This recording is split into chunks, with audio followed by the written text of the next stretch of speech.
বিশ্ব নবী নবী মুহাম্মদ রাসূলুল্লাহ সাল্লাল্লাহু আলাইহি ওয়াসাল্লামের উপর এই 30টি পারা কোরআন নাযিল হলো। 30টি পারা কোরআনুল কারীমের মধ্যে 114টি সূরা নাযিল হলো। 114টি সূরা একবার নাযিল হয় নাই, পূর্ণাঙ্গ সূরা একবার নাযিল হয় নাই। প্রেক্ষাপট অনুযায়ী যখন যেটা আয়াতের প্রয়োজন, আল্লাহ রাব্বুল আলামিন কোন সময় 5টা আয়াত নাযিল করলেন, কোন সময় 10টা আয়াত নাযিল করলেন, কোন সময় কোন সূরার 20টা আয়াত নাযিল করলেন, আবার কোন সময় 1টি আয়াত নাযিল করলেন। আল্লাহ রাব্বুল আলামিন যখন যেটা প্রয়োজন মনে করেছেন তখন সেটা নাযিল করেছেন আল্লাহর নবী নবী মুহাম্মদুর রাসূলুল্লাহ সাল্লাল্লাহু আলাইহি ওয়াসাল্লামের উপর। আমার ভাইরা, এই সূরাটা নাযিল হলো, এক নম্বর শব্দটাই হলো পড়ো। পড়া দিয়ে আল্লাহ তাআলা নাযিল করলেন।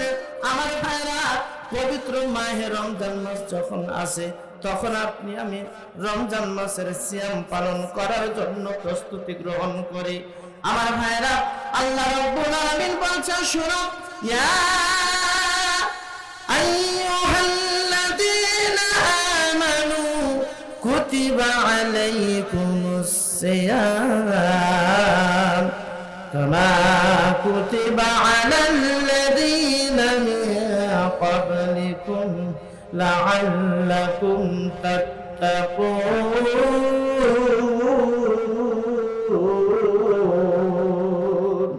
একবার আওয়াজ দিয়ে বলেন আল্লাহু আকবার। ঈমানদারকে ডাক দিয়ে বললেন, হে ঈমানদাররা, তোমাদের উপর পবিত্র মাহে রমজান মাসের সিয়ামকে ফরজ করে দেওয়া হলো। আমার ভাইয়েরা, রমজান মাসের সিয়াম ফরজ, এজন্য রমজান মাসের সিয়ামটা রাখার জন্য প্রস্তুতি গ্রহণ করেন। ঈদের সালাত, ঈদের দিন যখন আসে ঈদের সালাত আদায় করার জন্য প্রস্তুতি গ্রহণ করেন। কিন্তু আল্লাহ বলছেন পড়ো। পড়ার ব্যাপারে রমজান মাসে আল্লাহ রাব্বুল আলামিন কোরআন নাযিল করেছেন। রমজান মাসে কোরআন নাযিল করার পরেও রমজান মাসে সিয়াম রাখার জন্য প্রস্তুত।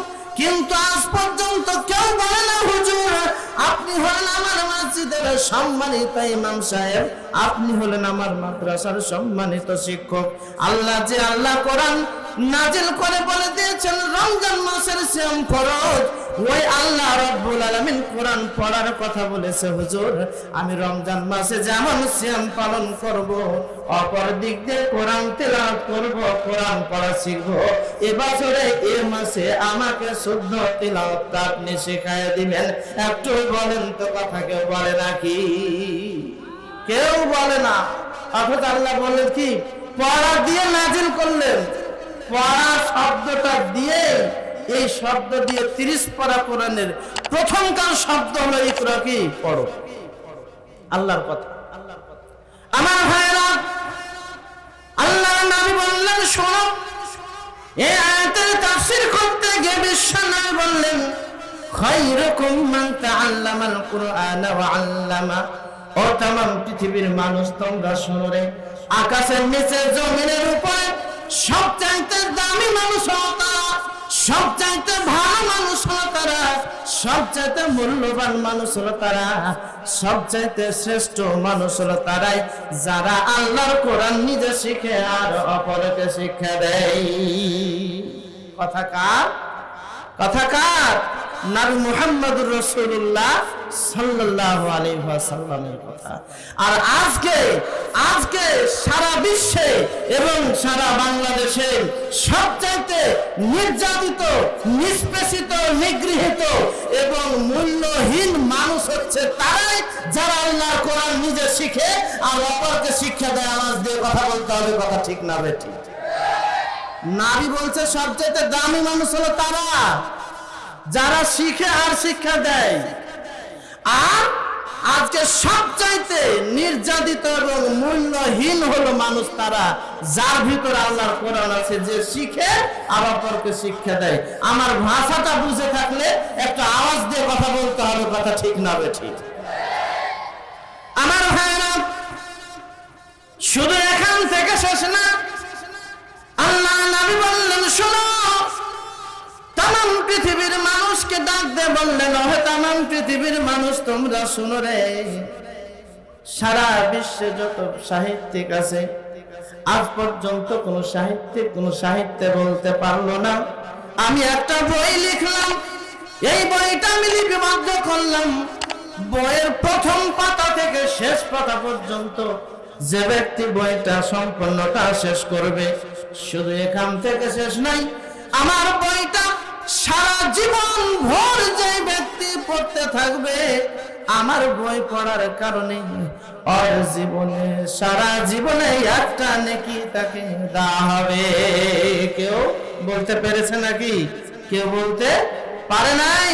কোন সাহিত্যিক এখন পর্যন্ত কোন সাহিত্যে লিখতে পারেন নাই জোর গলায় আমি একটা বই লিখলাম, আমার লিখিত বইটা সারা জীবন ধরে যে ব্যক্তি পড়বে একটা নেকি আল্লাহ তাকে দিবে। তবে আমি বলিনি বাংলা পড়িয়েন না, এটা বললাম না, এটা বলছি না, ভুল বুঝবেন না, ইংরেজি পড়িয়েন না এটা বলছি না, অন্য ভাষা শিখিয়েন না এটা আমি বলছি না, আমি বুঝাইতে চাচ্ছি যেটার জন্য আজকে সারা বিশ্বের এবং সারা বাংলাদেশের মানুষ পাগল পারা হয়ে আছে সেই শিক্ষার কথা নবী বলেন নাই। নবী বললেন আল্লাহর কোরআন থেকে যে ব্যক্তি আরবি অক্ষর একটা অক্ষরে একবার উচ্চারণ করবে আল্লাহ রাব্বুল আলামিন তাকে 10টা নেকি দান করবে। একবার কি সুবহানাল্লাহ বলার ইচ্ছা হলো না? আমার ভাইরা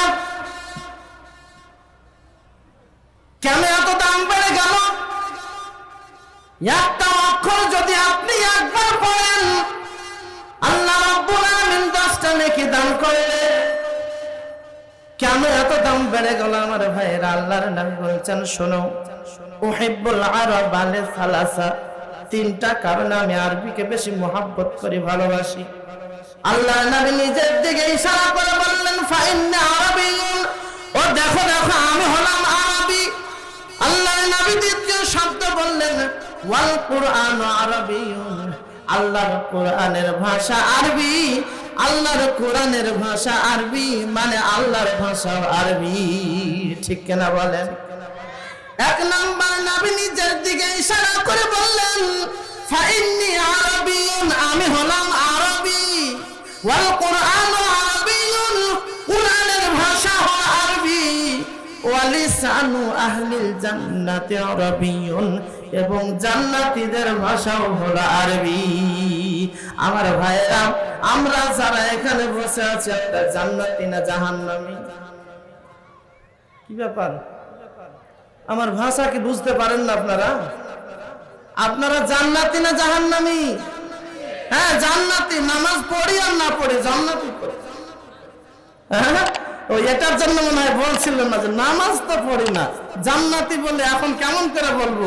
আমার তো একটু শরম থাকার দরকার। শোনেন, আপনি হলেন উম্মাতে মুহাম্মাদি, অন্যান্য নবীগণ আফসোস করেছেন শেষ নবীর উম্মত হতে যদি পারতাম আমি নবী না হয়ে আমার কপাল ভুলে যেত। আজকের কপাল পোড়া মুসলমান আজকে নামাজ পড়ে না, উম্মতে মুহাম্মাদি দাবি করে, খাঁটি মুসলিম দাবি করে, মুত্তাকি দাবি করে, ঈমানদার দাবি করে। আওয়াজ দিয়ে কথা বলতে হবে, কথা ঠিক না বেঠিক? দাবি করে আমি ঈমানদার, নামাজ পড়ি না, আর রমজান মাস আসলে হুজুরের কাছে ফতোয়া নেবার জন্য, হুজুর এই তো দেখেন আমার ওষুধের ব্যাগ, ওষুধের ব্যাগ, এত ওষুধ খেতে হচ্ছে, আচ্ছা বলেন তো লিল্লাহে তাকবীর। কি আবার বিদ্যুৎ চলে যাওয়া আপনার ভিতরে ভয় ঢুকে গেছে নাকি? ভিতরে কি ভয় কাজ করছে? ভয় যদি না আল্লাহ থাকে একটা আওয়াজ দিয়ে বলবে লিল্লাহে তাকবীর। তারপরে পরে সে নবী সে রাসূলের উপর দরুদ, যে রাসূলের মাধ্যমে আমরা পেয়েছি অন্ধকার থেকে আলোর পথ। আবার যেদিন কাল কিয়ামতের ময়দানে কঠিন মুসিবতের সময় যেদিন মা মায়ের পরিচয় নিবে না, বাবা তার বাবার পরিচয় নিবে না, স্বামী তার স্ত্রীর পরিচয় নিবে না, স্ত্রী তার স্বামীর পরিচয় নিবে না, কেউ কারো পরিচয় নিবে না ও দিবে না, এমন একটি জটিল কঠিন মুহূর্তের সময় যেদিন নবী পড়ে যাবেন সিজদায় নিয়ে যাবেন জান্নাতে সকল উম্মতে মুহাম্মাদিকে, সে রাসূলের উপর বা সে নবীর উপর একটি সংক্ষিপ্ত দরুদ পাঠ করে সকলে পড়ুন সাল্লাল্লাহু আলাইহি ওয়াসাল্লাম। সম্মানিত উপস্থিতি, আজকে আমি আপনাদের খিদমতে মহাগ্রন্থ আল কোরআনুল কারীমের 30 নম্বর পারার 96 নম্বর সূরা। কোরআনুল কারীম 30 পারা, তো সিরিয়ালের দিক দিয়ে 30 নম্বর পারা, আর 30টি পারার মধ্যে 114টি সূরা আছে। 114টি সূরার ভিতর থেকে সিরিয়ালের দিক দিয়ে 96 নম্বর সূরা সূরাতুল আলাক। এই সূরার মাঝে আয়াত সংখ্যা হলো 19টি আর রুকু সংখ্যা হলো 1টি। সূরাটা হলো মাক্কি সূরা। সূরা দুই ভাগে বিভক্ত, মাক্কি আর মাদানী। আজকের তিলাওয়াতকৃত সূরা বা তিলাওয়াতকৃত আয়াত এটা হচ্ছে মাক্কি সূরা। কোরআনুল কারীমের 114টি সূরা নাজিল হলো। এই যে 96 নম্বর সূরা 19টি আয়াতের ভিতর থেকে প্রথমকার 5টি আয়াত আমি আপনাদের খিদমতে তেলাওয়াত করেছি। নবী মুহাম্মদুর রাসূলুল্লাহ সাল্লাল্লাহু আলাইহি ওয়াসাল্লামের অসংখ্য অগণিত হাদিসের ভিতর থেকে একটি হাদিস তেলাওয়াত করেছি।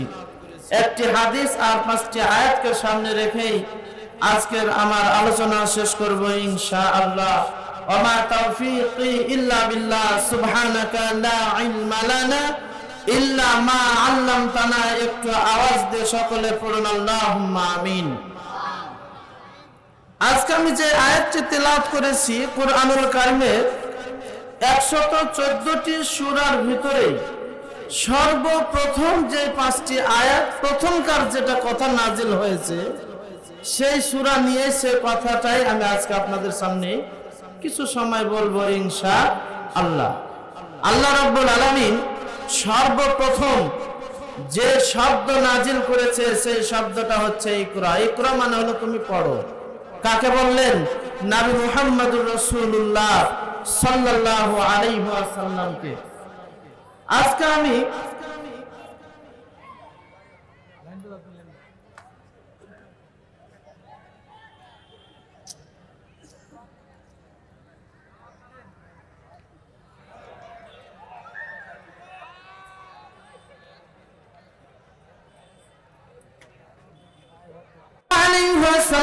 বলেন, আমি কোন মাদ্রাসার ছাত্র না, আমি কোন কলেজের ছাত্র না, কোন বিশ্ববিদ্যালয়ের ছাত্র না, আমি তো হাফেজিয়া মাদ্রাসায় পড়ি নাই, কওমি মাদ্রাসায় পড়ি নাই।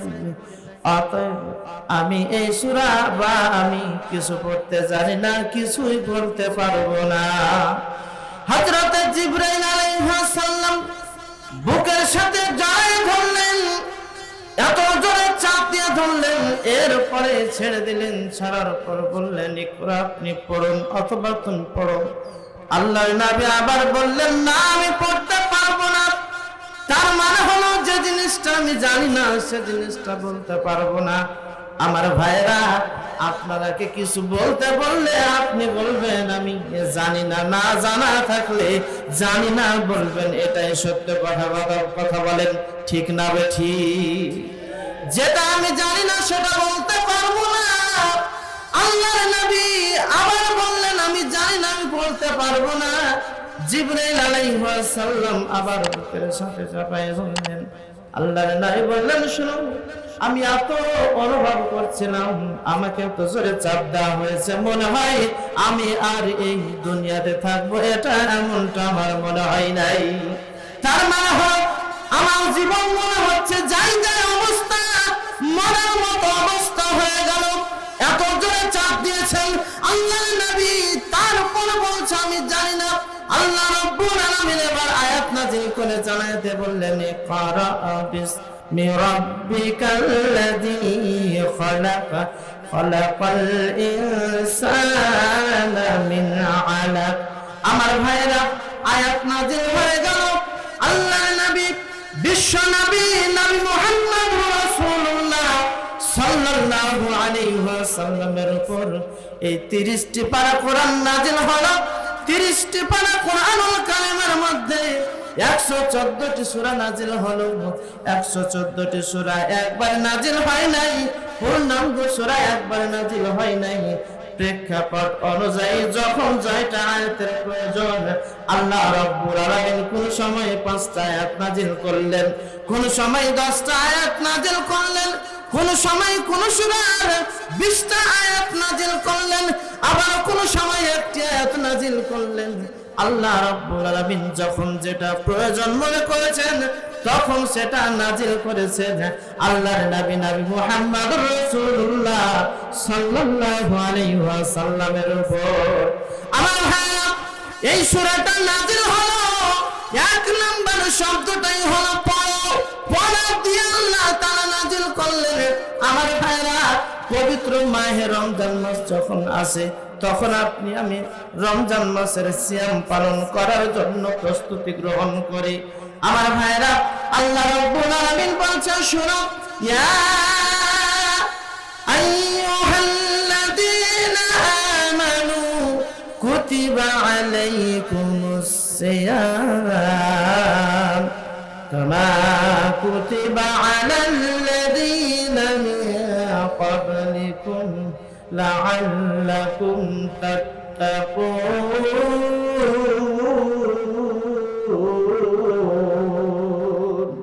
একবার আওয়াজ দিয়ে বলেন আল্লাহু আকবার।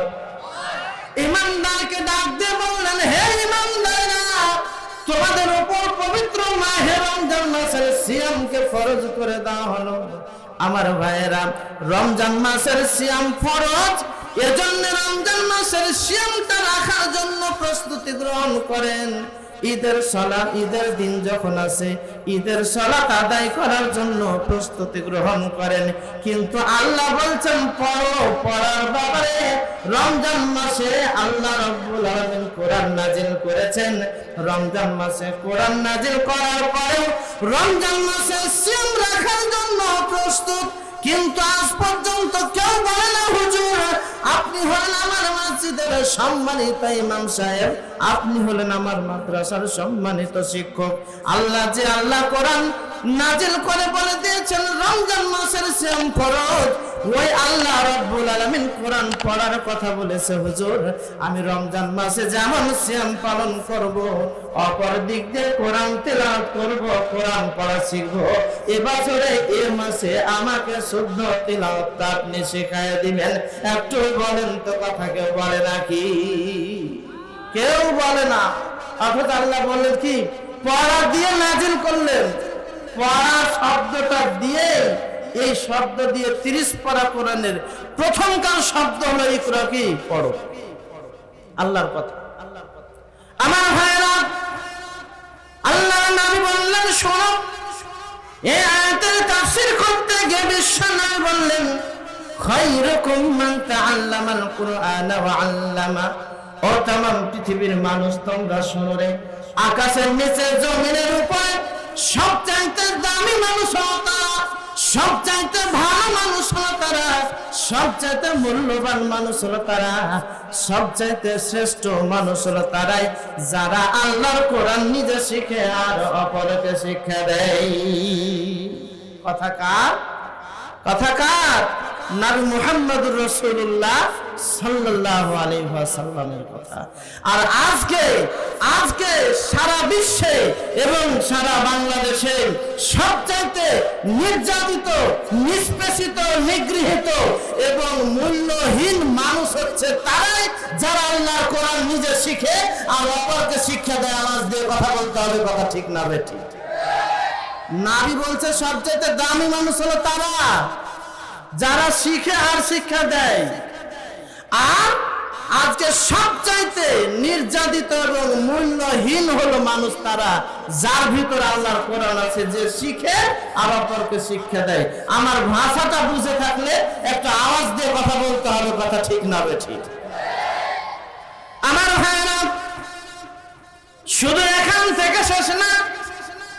আল্লাহ নবী বললেন, শোনো, तमाम পৃথিবীর মানুষকে ডাক দিয়ে বললেন, ওহে तमाम পৃথিবীর মানুষ, তোমরা শুনো রে, সারা বিশ্বে যত সাহিত্যিক আছে, আজ পর্যন্ত কোন সাহিত্যে বলতে পারলো না আমি একটা বই লিখলাম, এই বইটা আমি লিপিবদ্ধ করলাম, বইয়ের প্রথম পাতা থেকে শেষ পাতা পর্যন্ত যে ব্যক্তি বইটা সম্পূর্ণটা শেষ করবে, শুধু এখান থেকে শেষ নাই, আমার বইটা সারা জীবন ভর যে ব্যক্তি পড়তে থাকবে, আমার বই পড়ার কারণে ওর জীবনে সারা জীবনে একটা নেকি তাকে দেওয়া হবে। কেউ বলতে পেরেছে নাকি? কেউ বলতে পারে নাই। কোন সাহিত্যিক এখন পর্যন্ত কোন সাহিত্যে লিখতে পারেন নাই জোর গলায় আমি একটা বই লিখলাম, আমার লিখিত বইটা সারা জীবন ধরে যে ব্যক্তি পড়বে একটা নেকি আল্লাহ তাকে দিবে। তবে আমি বলিনি বাংলা পড়িয়েন না, এটা বললাম না, এটা বলছি না, ভুল বুঝবেন না। ইংরেজি পড়িয়েন না, এটা বলছি না। অন্য ভাষা শিখিয়েন না, এটা আমি বলছি না। আমি বুঝাইতে চাচ্ছি যেটার জন্য আজকে সারা বিশ্বের এবং সারা বাংলাদেশের মানুষ পাগল পারা হয়ে আছে, সেই শিক্ষার কথা নবী বলেন নাই। নবী বললেন আল্লাহর কোরআন থেকে যে ব্যক্তি আরবি অক্ষর একটা অক্ষরে একবার উচ্চারণ করবে আল্লাহ রাব্বুল আলামিন তাকে 10টা নেকি দান করবে। একবার কি সুবহানাল্লাহ বলার ইচ্ছা হলো না? আমার ভাইরা, কেন এত দাম বেড়ে গেল? একটা অক্ষর যদি আপনি একবার পড়েন আল্লাহ রাব্বুল আলামিন 10টা নেকি দান করে। কেন এত দাম বেড়ে গেল আমার ভাইরা? আল্লাহর নবী বলেছেন শোনো, উহিব্বুল আরব লিসালাসা, 3টা কারণে আমি আরবিকে বেশি মুহাব্বত করি, ভালোবাসি। আল্লাহর নবী নিজের দিকে ইশারা করে বললেন ফাইন্না আরাবিয়্যুন, ও দেখো দেখো আমি হলাম আরবি। আল্লাহর নবী দ্বিতীয় শব্দ বললেন ওয়াল কুরআনু আরাবিয়্যুন, আল্লাহর কোরআনের ভাষা আরবি। আল্লাহর কোরআনের ভাষা আরবি মানে আল্লাহর ভাষা আরবি। ঠিক কিনা বলেন? এক নাম্বার নবী নিজের দিকে ইশারা করে বললেন ফাইন্নী আরাবিয়্যুন, আমি হলাম আরবি। ওয়াল কুরআনু আরাবিয়্যুন, কোরআনের ভাষা হলো আরবি। ওয়া লিসানু আহলিল জান্নাতি আরাবিয়্যুন, এবং জান্নাতীদের ভাষাও হলো আরবি। আমার ভাইরা, আমরা যারা এখানে বসে আছি আমরা জান্নাতি না জাহান্নামী? কি ব্যাপার? আমার ভাষা কি বুঝতে পারেন না আপনারা? আপনারা জান্নাতি না জাহান্নামী? হ্যাঁ জান্নাতি, নামাজ পড়ি আর না পড়ি জান্নাতি পড়ি। হ্যাঁ ও এটার জন্য মনে হয় বলছিলেন না যে নামাজ তো পড়ি না, জান্নাতি বলে এখন কেমন করে বলবো? আমার তো একটু শরম থাকার দরকার। শোনেন, আপনি হলেন উম্মতে মুহাম্মাদি, অন্যান্য নবীগণ আফসোস করেছেন শেষ নবীর উম্মত হতে যদি পারতাম, আমি নবী না হয়ে আমার কপাল ভুলে যেত। আজকের কপাল পোড়া মুসলমান আজকে নামাজ পড়ে না, উম্মতে মুহাম্মাদি দাবি করে, খাঁটি মুসলিম দাবি করে, মুত্তাকি দাবি করে, ঈমানদার দাবি করে। আওয়াজ দিয়ে কথা বলতে হবে, কথা ঠিক না বেঠিক? দাবি করে আমি ঈমানদার, নামাজ পড়ি না, আর রমজান মাস আসলে হুজুরের কাছে ফতোয়া নেবার জন্য, হুজুর এই তো দেখেন আমার ওষুধের ব্যাগ, ওষুধের ব্যাগ, এত ওষুধ খেতে হচ্ছে, আচ্ছা বলেন তো রোজা রাখবো না আমি ফিদিয়া দিয়ে কাউকে দিয়ে রোজাটা করিয়ে নেব? এরকম মাসালা মনে হয় আপনাদের ইমামের কাছে কেউ জানতে চায় না, মনে হয় চাই একই তরিকা। যাই হোক, যাই কথা বলছিলাম শোনেন, আল্লাহ নবী বললেন আমি হলাম আরবি, ওয়াল কুরআন আরাবিয়্যুন, কোরআনের ভাষা আরবি, জান্নাতীদের ভাষা আরবি। এই 3টা কারণে আমি আরবিকে বেশি মহব্বত করি আর ভালোবাসি।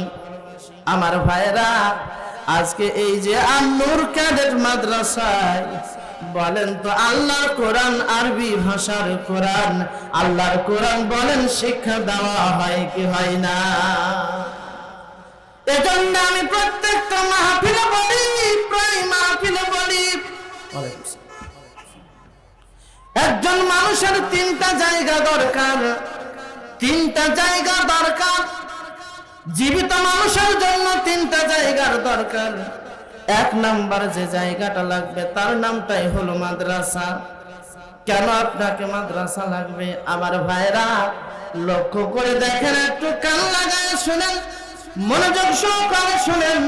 জীবিত মানুষের জন্য জায়গা লাগবে 3টা। 3টা জায়গার মধ্যে 2টা জায়গা আপনার না, আমার না, আর একটা হলো নিজের জন্য, আপনার জন্য, আমার জন্য। আমার ভাইরা, 1 নাম্বার হলো মাদ্রাসা। মাদ্রাসা আপনার জীবনে লাগবে। কেন লাগবে? আল্লাহ রাব্বুল আলামিন প্রত্যেকটা মানুষের উপর 5 ওয়াক্ত সালাতকে ফরজ করে দিয়েছেন।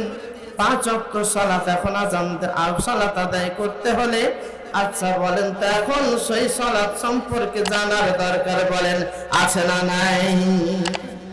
ফজর থেকে শুরু করে ঈশা পর্যন্ত 5 ওয়াক্ত সালাত, যোহরের সালাত এবং আসরের সালাত 2 ওয়াক্ত সালাতে কি হয় না, জোরে তেলাওয়াত হয় না। আপনাদের গোদাগাড়ি এলাকায় জানি না, আমার মতো যদি নামাজ মিল হয় তাহলে একটু হ্যাঁ না উত্তর দিয়ে দিবেন। যোহরের সালাতে আসরের সালাতে গোদাগাড়ির কোন মসজিদে বলেন তো জোরে সূরা তেলাওয়াত করা হয় নাকি? কোন মসজিদে হয় না। কেন হয় না শুনে, আজ পর্যন্ত জানি যোহরের সালাতে, যোহর আর আসরে 2 ওয়াক্ত সালাতে জোরে তেলাওয়াত করতে হয় না। মাগরিবের সালাতে জোরে সূরা তেলাওয়াত করতে হয়, ইশারের সালাতে জোরে সূরা তেলাওয়াত করতে হয়, ফজরের সালাতে তেলাওয়াত করতে হয় সূরাগুলো জোরে জোরে। আমার ভাইরা আরেকটা লক্ষণীয় বিষয়, ফজরের সালাতটা কতখানি লম্বা হবে, ইশারের সালাতটা কতখানি লম্বা হবে, কত মিনিট লাগবে, মাগরিবের সালাত কতখানি লম্বা লাগবে, কোন ওয়াক্তে কোন সূরা পড়তে হবে, এই কথাগুলো শিক্ষা যেখানে অর্জন করতে হবে আওয়াজ দিয়ে বলতে হবে ওই জায়গাটার নামটা কি? ওটাই হলো মাদ্রাসা। এজন্য মাদ্রাসার দরকার। তাহলে 5 ওয়াক্ত সালাত শিখতে হবে মাদ্রাসায়। সুন্নাত নামাজে কোন সূরা তেলাওয়াত করবেন, ফরজ সালাতে কোন সূরা তেলাওয়াত করবেন, আপনার যেটা ইচ্ছা হয় সেটা তো আপনি তেলাওয়াত করেন। কিন্তু 5 ওয়াক্ত সালাতের জন্য ফরজ এবং সুন্নাতের সালাতগুলোতে পৃথক পৃথক নির্দিষ্ট কিছু সূরা আছে। যারা সূরা পারে না তার জন্য সব সূরা দিয়ে হয়ে যাবে। কিন্তু আপনি তো উম্মতে মুহাম্মাদি, আপনি কেন জানলেন না কোন ওয়াক্তে কোন সূরা তেলাওয়াত করবেন, ফজরের সালাতটা কতখানি লম্বা করবেন, আর এশারের সালাতটা কেন কতখানি লম্বা করবেন, মাগরিবের সালাতটা ফজরের সময় কেন এতখানি সময় কেন লম্বা হলো না? এই কথাগুলো জানার জন্য যে জায়গাতে যেতে হয় আওয়াজ দিয়ে বলতে হবে নামটা কি? মাদ্রাসা, জায়গাটার নাম মাদ্রাসা। তাহাজ্জুদের সালাত কেমন করে পড়বেন, কয় রাকাত পড়বেন, কেমন করে পড়বেন, কোন কোন সূরাগুলো তেলাওয়াত করবেন, কোন দোয়া তেলাওয়াত করবেন, এই কথাগুলো শেখার জন্য মাদ্রাসার দরকার বলেন আছে না নাই? আমার ভাইরা, আপনার আমার সবার জীবনের শেষ নামাজ যেটা, ওই শেষ নামাজটার নাম কে বলতে হবে? নামাজটার নাম কি? জানাজার নামাজ। জানাজার নামাজের 3টা রুকু আছে, ঠিক না বে ঠিক? হ্যাঁ ঠিক ঠিক। জীবনে জানাজা পড়েছে মনে হয়। জানাজার নামাজের 3টা রুকু না 5টা? জি ভাই, একটাও নাই। হ্যাঁ হ্যাঁ, এটাও ঠিক। ঠিক বলছেন, তো একটা হিসাব করে বলবেন, তালে চলছে তালে, তাই না? যাই হোক, শোনেন, সব নামাজের রুকু থাকলো, সিজদা থাকলো, জানাজার নামাজটা শেষ নামাজ, কেন রুকু নাই, কেন সিজদা নাই, এই কথাটা জানার জন্য মাদ্রাসার দরকার আছে। আমার ভাইরা, শিষ্টাচার শেখার জন্য মাদ্রাসার দরকার আছে।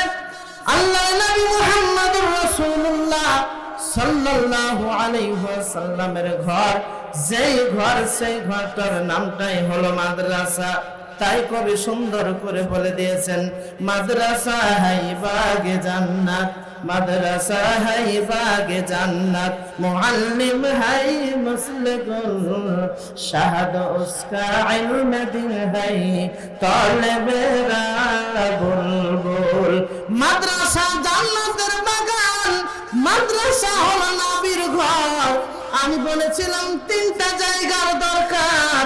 তাহলে 1 নম্বর, শিক্ষা অর্জন করার জন্য ইবাদত করবেন, ইবাদত শেখার জন্য যে জায়গাতে যেতে হবে ওই জায়গাটার নামটাই হলো মাদ্রাসা।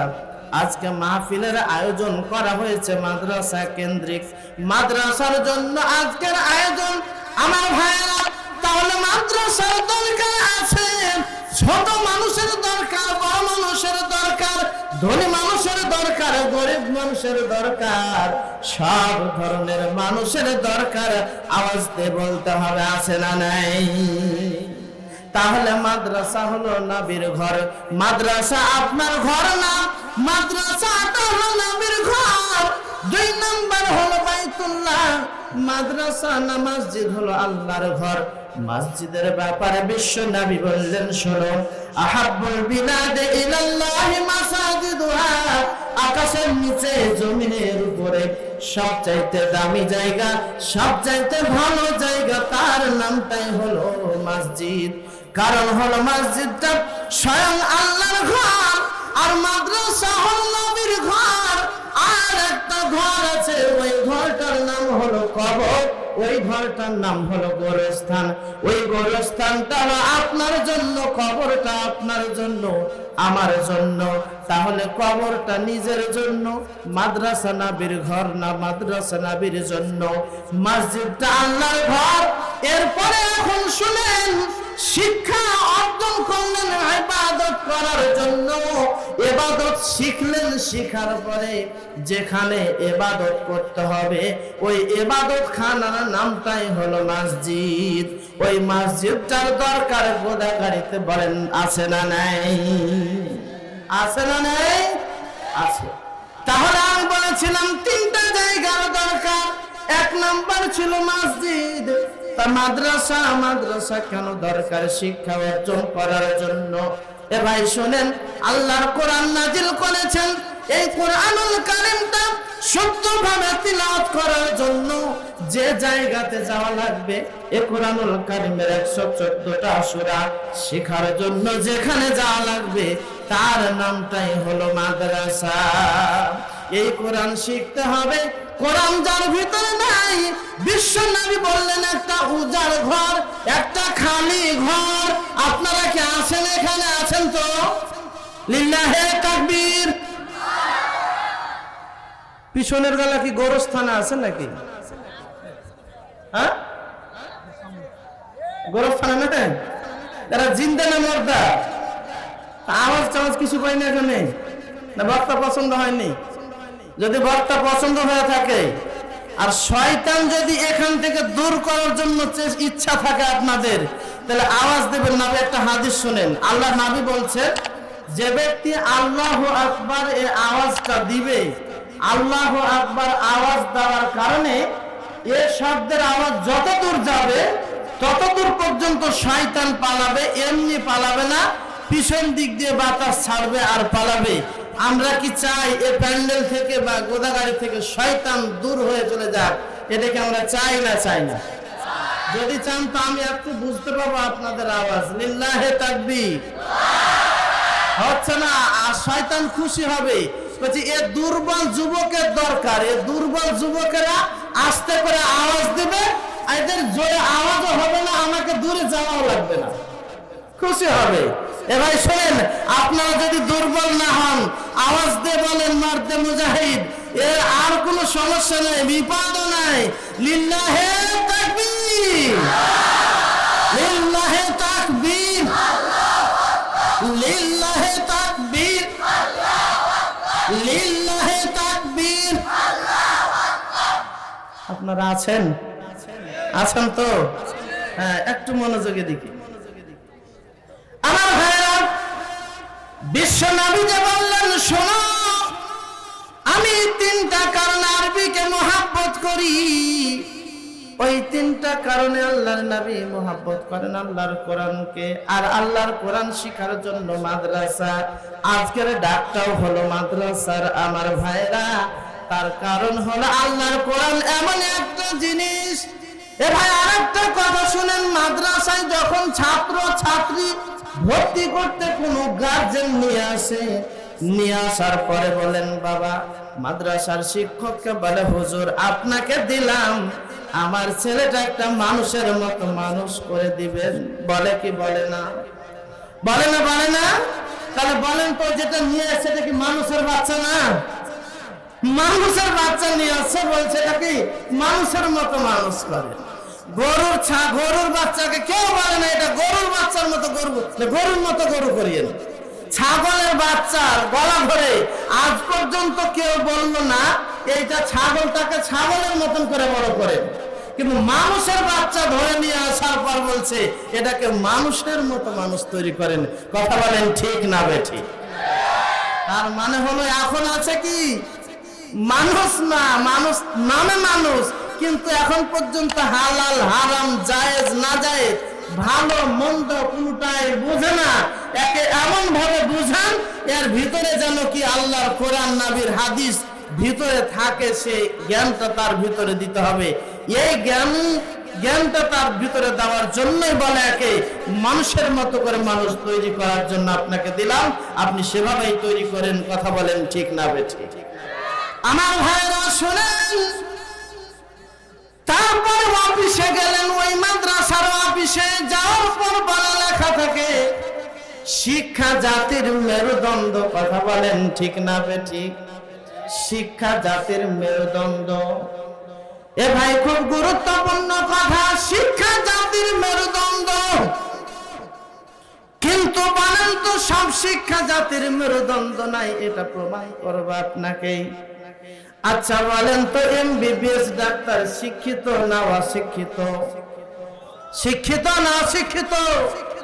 বিশেষ ক্যাডার শিক্ষিত না অশিক্ষিত? একজন ইঞ্জিনিয়ার শিক্ষিত না অশিক্ষিত? সব শিক্ষিত মানুষ। কিন্তু এমবিবিএস ডাক্তারের কাছে যখন যাবেন, সামান্য একটা জ্বর হয়েছে, রাস্তায় হাঁটতে লেগে হুঁচট লেগেছে, হুঁচট লাগার পর ডাক্তারের কাছে গেলেন, ডাক্তারের কাছে বসলেন, বসার পর আপনাকে বলবেন পেশাব পরীক্ষা করে আসেন, রক্ত পরীক্ষা করে আসেন, সব পরীক্ষা করে আসেন, ডায়াবেটিক্স পরীক্ষা করে আসেন, জন্ডিস পরীক্ষা করে আসেন, কিন্তু আমার অসুখটা হলো পায়ের হুঁচট লেগেছে, একটা ক্ষত হয়েছে, কিছু রক্ত বের হয়েছে। কথা বলেন ঠিক না বেঠিক? একটা হুঁচটের জন্য 7টা 8টা টেস্ট দিয়ে দিলাম। টেস্ট দেওয়ার পরে এখন বললেন শুনুন আপনার সব কিছু ঠিক আছে, কোনো কিছুর অসুবিধা নাই, আপনার পেশাব ঠিক আছে, আপনার সব কিছু ঠিক আছে, কিন্তু শুনেন এরপরে সব কিছু ঠিক থাকার পরেও এখন 12, 13টা 15টা ওষুধ লেখে না। আপনারা ডাক্তারের কাছে একজনের জন্য মনে হয় 15টা ওষুধ লেখে না? লেখে। আর এটা বলতে থাকে এটা 1 মাস চলবে, এটা 2 মাস চলবে, আর এটা আপনার মরা পর্যন্ত চলতেই থাকবে। এক হুঁচটে 15টা ওষুধ। শোনেন, ও কোরআন কোম্পানির কাছে বিক্রি হয়ে আছে, যত কোম্পানির কাছে কমিশন খেয়েছে তত কোম্পানির ওষুধ লিখতে বাধ্য, লিখতেই হবে। আর ক্লিনিকের কাছে বিক্রি হয়ে গেছে এমবিবিএস ডাক্তার শিক্ষিত মানুষ, যার কারণে 7টা ক্লিনিকের ইনকাম আর ওষুধ লিখছে, এটা হলো কোম্পানির ইনকাম। কোম্পানির কাছে বিক্রি, ক্লিনিকের কাছে বিক্রি। শিক্ষিত ঠিক আছে, কিন্তু একবারে কি একজন এই মানুষটাকে 10 টাকা 20 টাকা বা 100 টাকার ওষুধ দিলেই পায়ের আঙ্গুলটা ভালো হতো, এটা ডাক্তার জানে, কিন্তু তারপরেও কমিশন খেয়ে ওই ব্যক্তিটা, ওই ডাক্তারটার 15,000 টাকা 17,000 টাকা তার একটা ওষুধের বিল করে বসে। আওয়াজ দিয়ে কথা বলেন, কথা ঠিক না বেঠিক? ওই ডাক্তারের ভিতরে যদি আল্লাহর কোরআন থাকতো, নবীর হাদিস থাকতো, কোশ্চিন কালে এই কাজটা করতে পারতো না। আল্লাহর কোরআন তার ভিতরে না থাকার কারণে, নবীর হাদিস না থাকার কারণে একটা হুঁচটে 15,000 টাকা 12,000 10,000 টাকা খরচ করায় ফেললো। আওয়াজ দিয়ে কথা বলেন, কথা ঠিক না বেঠিক? এমবিবিএস ডাক্তার শিক্ষিত, কিন্তু কি শিক্ষিত না? সুশিক্ষিত না। কোন শিক্ষিত না? শিক্ষিত কিন্তু সুশিক্ষিত না। আমার ভাইরা, ইঞ্জিনিয়ার শিক্ষিত কিন্তু সুশিক্ষিত বলবো না। যদি তার ভিতরে, ওই ইঞ্জিনিয়ারের ভিতরে আল্লাহর কোরআন থাকতো, নবীর হাদিস থাকতো, ওই ইঞ্জিনিয়ার কোশ্চিন কালো রডের বদলে বাঁশ দিতে পারতো না। আওয়াজ দিয়ে কথা বলেন, কথা ঠিক না বেঠিক? ইঞ্জিনিয়ার শিক্ষিত কিন্তু কি শিক্ষিত না? সুশিক্ষিত না। এই সুশিক্ষা হলো জাতির মেরুদণ্ড, শিক্ষা জাতির মেরুদণ্ড। কথাটা 100% ভুল। তাহলে শিক্ষা জাতির মেরুদণ্ড নয়, সুশিক্ষা হলো জাতির মেরুদণ্ড। সুশিক্ষা কার ভিতরে? মাদ্রাসার ছাত্রের ভিতরে। সুশিক্ষা কার ভিতরে? মাদ্রাসার শিক্ষকের ভিতরে। আমার ভাইয়েরা, একটা জিনিস মনে রাখতে হবে, সুশিক্ষার এমন একটা প্রতিষ্ঠান যদি গড়াইতে চান, তাহলে পরে মাদ্রাসায় সহযোগিতা করা লাগবে, মসজিদে সহযোগিতা করা লাগবে। কথা বলেন ঠিক না বেঠিক? ঠিক বলেছেন, কিন্তু করবেন কি? করবেন না তো। যাই হোক, যেটা বলছিলাম, আমরা সুশিক্ষা নিতে চাই, সুশিক্ষা দিতে চাই।